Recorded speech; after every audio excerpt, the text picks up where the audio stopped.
15 কোটি কিলোমিটার দূর থেকে হিট দেয়, তাও এই 48-49 অবস্থা খারাপ। এবার শুনেন সূর্যের টেম্পারেচার কত। এই যে লাইট গুলো আছে, অপারেটর ভাই জানবে ভালো, এগুলো তবে 100-250 ইউনিট আছে না। সূর্যের তাপমাত্রা কত? বিজ্ঞানীরা বলছেন সূর্যকে যে টেম্পারেচার দেওয়া হয়েছে তার পরিমাণ হলো 1,40,00,000 সেন্টিগ্রেড। কিন্তু এই 1,40,00,000 সেন্টিগ্রেড থেকে আজকে আপনারা দিনের বেলা তাপমাত্রা পাইছেন কত? 28-29। কেন এত কম পাইছেন? কখনো কি চিন্তা করছেন? খালি যে খতম করেন কোরআনে, এই আয়াতগুলো নিয়ে ভাবেন না কেন? কেন এত কম পাইলেন? কারণ বায়ুমণ্ডলে আল্লাহ 7 স্তর দিয়েছেন। আল্লাযী খালাকা সাবআ সামাওয়াতিন তিবাকা, অন্য আয়াতে বলেছেন সাবআ তারাইক, এটাকে 7 স্তরে ভাগ করে নিয়েছি। সূর্যের আলো এসে প্রথম স্তরে ধাক্কা খায়, ধাক্কা খায় দ্বিতীয় স্তরে যায়, আরেকটু ধাক্কা খায়, এরকম 7টা স্তরে ধাক্কা লাগতে লাগতে তার আলো কমে গিয়ে ফিল্টারিং হয়ে যতটুকু আলো হলে আমরা বাঁচবো, গাছপালা বাঁচবে, পশু পাখি বাঁচবো, ততটুকু আলো আল্লাহ আমাদেরকে দান করে। যারা বিমানে সফর করেন, 6 ঘন্টা 7 ঘন্টা সফর করার পরে বিমান যখন ল্যান্ডিং এ যায়, দেখবেন ল্যান্ডিং সিচুয়েশনে 2 কান বন্ধ হয়ে যাওয়ার অবস্থা হয় না? অনেক উপরে যখন বিমান উঠে যায়, টেম্পারেচার দেখবেন, উইন্ডো জানালার পাশে বসলে একটু হাত দিয়ে দেখবেন কি ঠান্ডা। মহাশূন্যে খালি স্থানের তাপমাত্রা বিজ্ঞানীরা বলেছেন -270, -270। এই যে আমার ভাই আজকে এসেছেন, গত বছর এই লালগড়ের ঘাটে একটা মাহফিল আসছে, আমি চাদর পরাইয়া এমনি বসছি। আপনারা গেছিলেন নাকি কেউ ওই মাহফিল? এত ঠান্ডা চলে যাই হোক, সেদিন হয়তো 14-15 ডিগ্রি ছিল, তাও ঠান্ডা। আর মহাশূন্যের খালি স্থানের তাপমাত্রা কত? -270।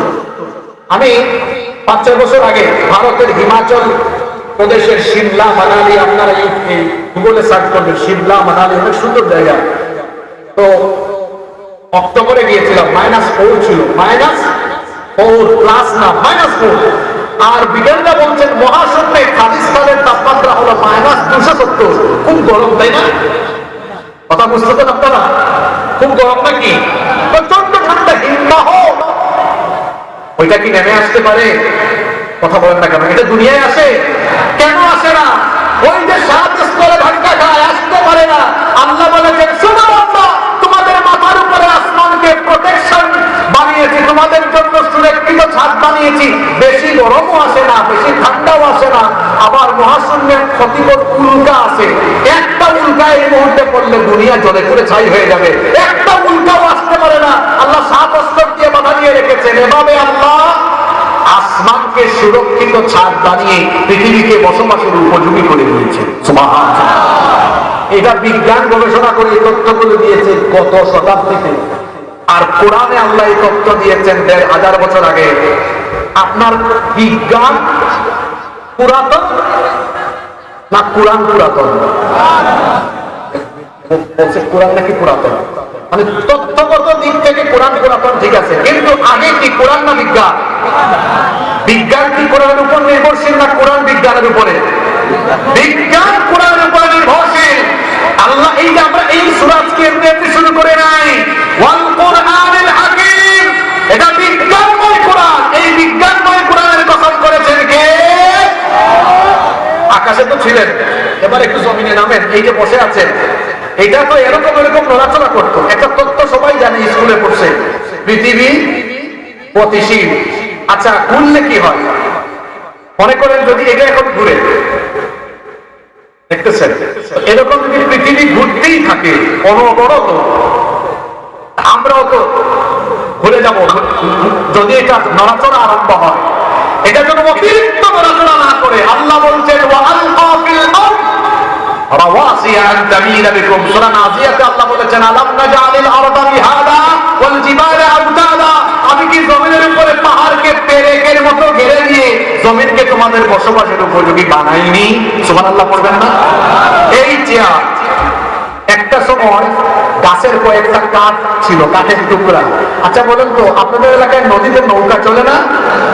নৌকা যদি পেরেক মাইরা, পেরেক না মেরে যদি তক্তা দিয়ে দেয়, এটা দিয়ে চলাচল করা যাবে?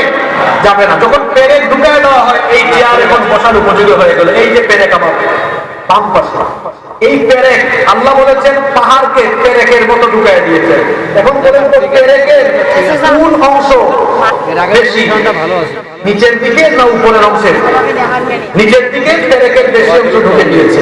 তাহলে আমরা যে পাহাড় দেখি, আমার বাড়ি ছেড়ে যে উঁচা উঁচা পাহাড় দেখি, কোরআনে আল্লাহ বলেছেন যে আমি জমির উপরে পাহাড়কে পেরেকের মতো বেড়ে দিয়েছে। তো পাহাড় একটু বেশি অংশ দেখি উপরের দিকে দেখা যায়। একটু গুগল শরীফে আজকে সার্চ করিয়েন ওয়াজের পরে।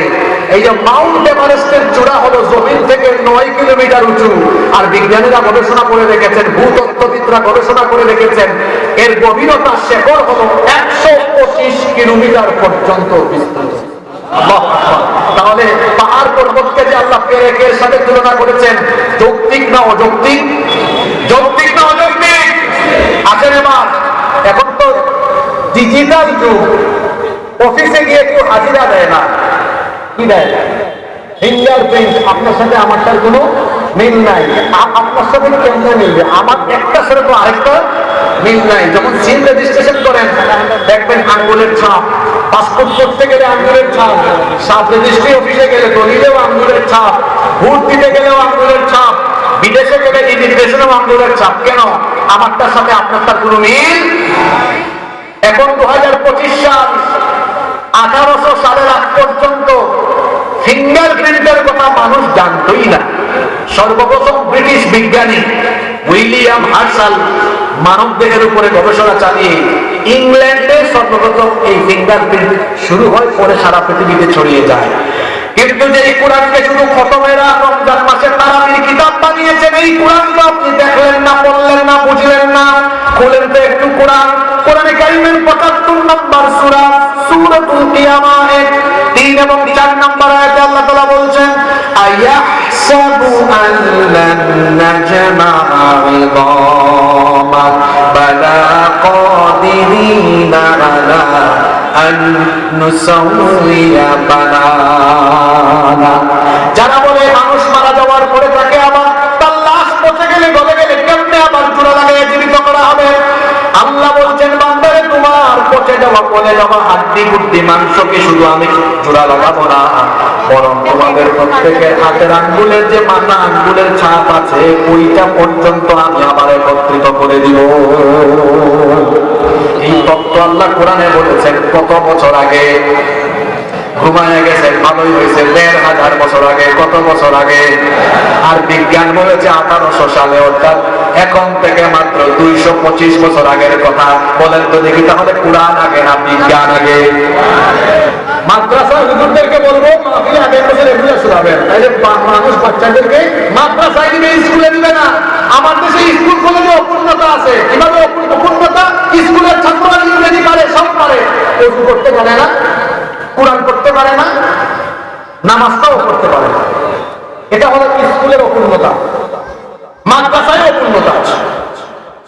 ওযু জানে, গোসলের ফরজ জানে, কোরআন জানে, হাদিস জানে, একটু শুদ্ধ করে বাংলা বলতে পারে না, অনেক ইংরেজি বলতে পারে না, কম্পিউটার চালাইতে পারে না, শুধু ইমামতি পারে। মাদ্রাসায় অপূর্ণতা, স্কুলেও অপূর্ণতা।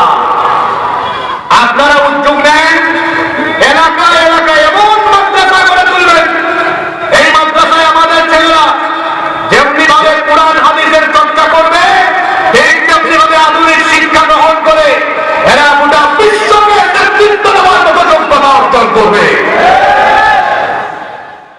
আপনারা কি রাগ করলেন নাকি আমার কথা? কোরআন এটা শুধু যার বুকের কিতাব না। এজন্য আল্লাহ তাআলা সূরা ইয়াসিনে বলেছেন, আমার সাথে বলেন ইয়াসিন ওয়াল কুরআনিল হাকীম। ইয়াসিন, বিজ্ঞানময় কোরআনের কসম। আপনাদের কষ্ট হচ্ছে তাই না? আবার ভুল জায়গায় চলে আসছে। আল্লাহ এবার বলছেন, যে জন্য কসম করলেন সেই কথাটা এখন বলছেন, যে কারণে কসম করেছেন সেই কথা আল্লাহ এখন বলছেন। সেই কথাটা হলো আল্লাহ বলছেন, ইন্নাকা লামিনাল মুরসালিনা আলা সিরাতিন মুস্তাকিম। নিশ্চয়ই আপনি রাসূলদের অন্তর্ভুক্ত।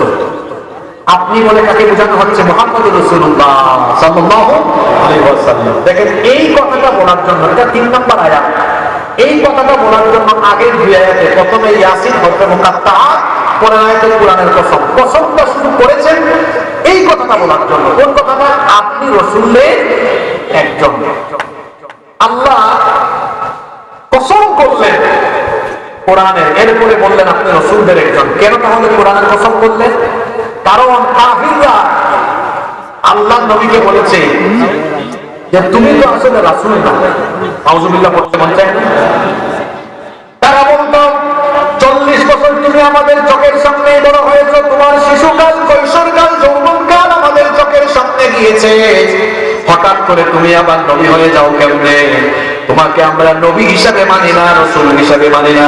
তারা কি বলেছিল শোনেন, কোরআনে কারীমের 13 নম্বর সূরা সূরাতুল রাহমান 43 নম্বর আয়াতে আল্লাহ তাআলা তাদের কথা উঠিয়ে দিয়েছেন, ওয়া ইয়াকুলুল্লাযীনা কাফারু লাস্তা মুরসালান কুল কাফা বিল্লাহি শাহীদান বাইনি ওয়া বাইনাকুম